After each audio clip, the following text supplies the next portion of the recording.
Can you hear that? Maybe you can't. But anyway, hello and welcome. Adam Thomas from Balancing Touch Reflexology. So good to see you, and thanks for joining me today. What I was referring to, if you didn't hear it, was the rain. It's April, we're into, they say the April showers. Well, that's happening. I wanted to take this opportunity to do a little bit of research. As I was flipping through my book, I'm working on my hand reflexology chart right now. And so I've been in the mindset of hand charts and exploring all different ones, and there's a lot out there. And I came across through my notes a really cool way of seeing the hand that is different from the hand chart that I'm working on. So it's a different method, but I think it's a really great one to share with your clients. And so I want to share that with you today. So let's go take a look at it.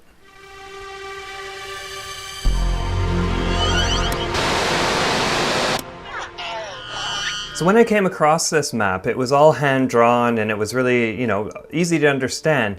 But for me, I needed to draw it.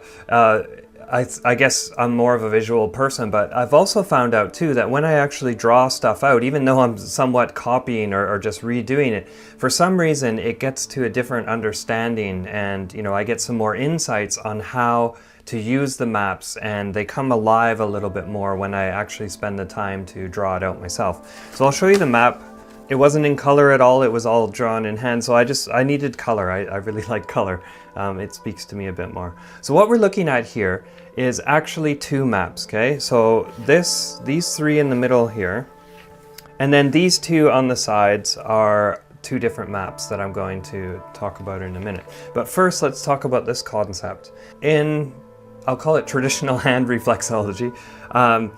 It's the same as the feet, where this is the left side of the body, this is the right side of the body, and you have zone 1, 2, 3, 4, 5, and zone 1, 2, 3, 4, 5 on either side, right? So you're split up that way.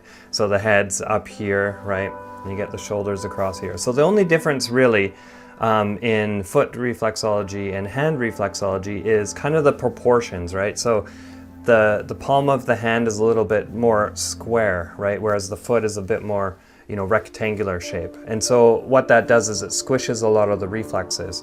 And the other issue is this thumb. It sort of hangs off to the side, where, your big toe is right up beside the second toe, right? So that's the only difference. So if you can kind of visualize this being sort of pulled up beside, then you can, you have your map of the hands, and that's how we look at it. But this map here is a little bit of a different story.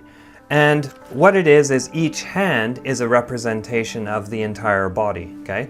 And what it's done here is they've taken the whole map of the hands and basically flipped it upside down. So what you have, I can't really bend this way, but what you can sort of visualize here is this is the head, these are the arms, and these are the legs, and then you have your body in here. And so this is what this map is all about. Here I'll show you in this picture here, you can see here that if you took the thumb and sort of put it straight up in the air, you would have, the head, neck, chest, right? The main sort of guts area, and then you have the arms down the sides and the legs there. And it's really neat because the way that it works still is by all the divisions of the body, it still lines up. So it's I think it's a great map to use, especially with clients to give as homework. If they don't really understand, sort of this model, and you have to study all the landmarks and where it all goes, I tend to just give this concept to the clients. So if you want to work on your hands and your arms, you work on these two here, right? And you can just sort of massage and work out any type of tension that you feel there. If you want to work on the feet, the legs, if you want to work on your large intestine or small intestine, if you want to work on more of your heart and things like that. So I just sort of keep it simple that way, because I think in general most people kind of understand where stuff fits on their body, just not to the extent of the reflexology chart that you see behind, with all the landmarks and having exact placement for things, right? So that is how I use this chart.